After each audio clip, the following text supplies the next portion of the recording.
モンドレフト一発逆転のそのカウンターを狙っているか。ちょっと線を追いつかどうか。 Hi guys, this is Mark Magnifico Magsayo. You are watching Channel Manoy.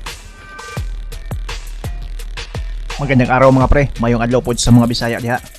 July 12, 2019. Dumayo ang Pinoy na si Joe Breaker Nuynay, mismong sa baluarte ng kalabang Hapon na si Satoshi Shimizu, isang Olympic bronze medalist ang Hapon mga pre. Kaya di basta-basta ang pagsubok ng kakaharapin nitong Pinoy. Ang laban ay para sa pagdepensa ng Pinoy sa kanyang WBO Asia Pacific Super Featherweight title. Nakakatakot ang record nitong Hapon mga pre. 8 wins, 0 loss, 8 via KO. Perfect record. Habang ang Pinoy ay may kartadang 17 wins, 2 losses, 1 draw, 6 via knockout. 23 pa lang itong Pinoy habang 33 na ang Hapon. 5'8 ang Pinoy at 5'11 ang Hapon. Bago ang kanilang laban ay dalawang Pinoy boxer na ang pinabagsak nitong Olympic medalist na Hapon.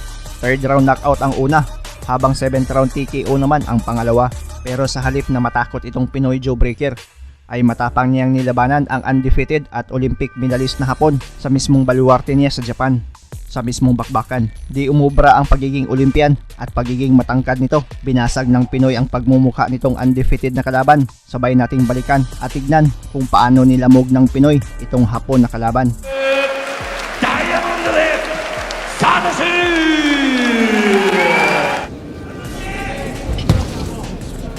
世界前哨戦とも位置づけられるこの試合でどんな進化した姿を見せてよっと右入ったジョーのいないがその耐久度というのはどうか。ちょっとね、強烈なパンチが飛んでくる。ジャブもらってから少し反応が鈍くなって数を増やしてくる選手なので、どうか。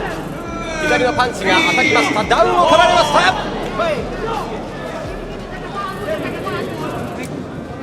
陣営の松本トレーナーも立てるか。Unang round pa lang, 2 beses nang natumba itong Hapon, pero matapang din, pilit pa rin tinuloy ang mga sumunod pang mga rounds. 清水を最大のピンチ。 Start as Noine could ever think of. How about that? Two. He gotta wake up and get his head in the fight because Noine is not playing. He just looked puzzled and he just looked weak. You know, his shots don't look sharp. Look how he keeps a left hand on the southpaw. His Noine just doesn't respect Shimizu. Doesn't respect him at all. You're trying to, get your legs under you and figure things out. Here's again Cameron coming over the top of that right jab. Pero sa round 3, muntika na din ang Pinoy ng masapol ng pinagmamalaking diamond left ng bansang Japan. Naalog at nahilo ito. Buti na lang na save by the bell siya dito. Slow down. I'm coming through something else. And Shimizu right now is not doing that. He's totally tipping his offense off. Good straight left right there, but not enough of that kind of action. Charges in, was able to score there. Shimizu, no, I'm not just here just to collect a check. For those left hands, time and again, he has found countering opportunities as well as his height. On Shimizu, and it's working for him right now. Anytime Noine lets his hands go and asserts himself, he has. Olympic bronze medalist started with the damage he took in round number 1.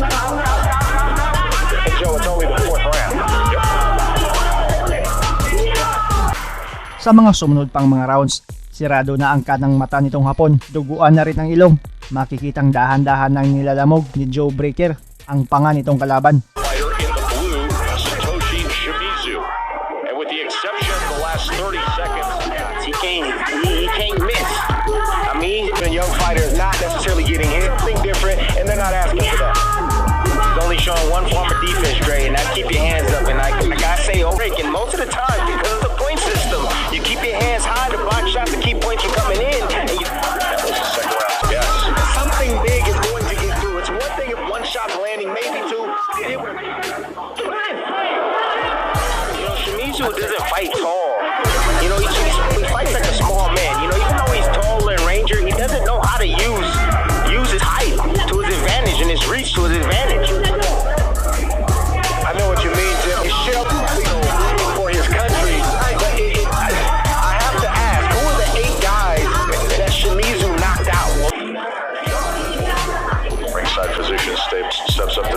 Sa huling minuto ng round 6, di na kinaya ng Hapon ang mga kamao nitong si Noinay.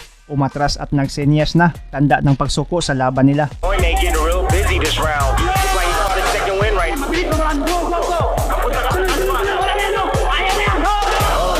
by the eye. Got hit right in the eye. That is it. It is over, and he has been. Round one onward. A lot, you know. You gotta work on different forms of defense. He only knows one. So directly in front. Panalo si Joe Breaker Noinay via 6th round TKO. Nadipinsaan ang titulo at nadungisan ang malinis na perpektong record ng kalaban.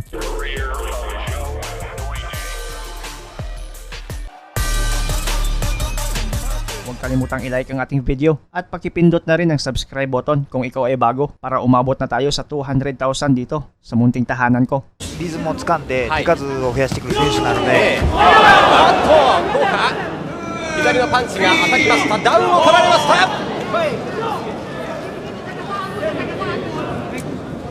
入りました。さあここからがダイヤモンドリフト。フィリピンの強打者ジョー・ノイナイに対してモンドレフト一発逆転のそのカウンターを狙っているか。あっとちょっと全員追いつかどうか。後ろからこのノイナイのパンチが入ったようにも見えましたが、ここでレフェリーが間に入りました。ちょっと目が。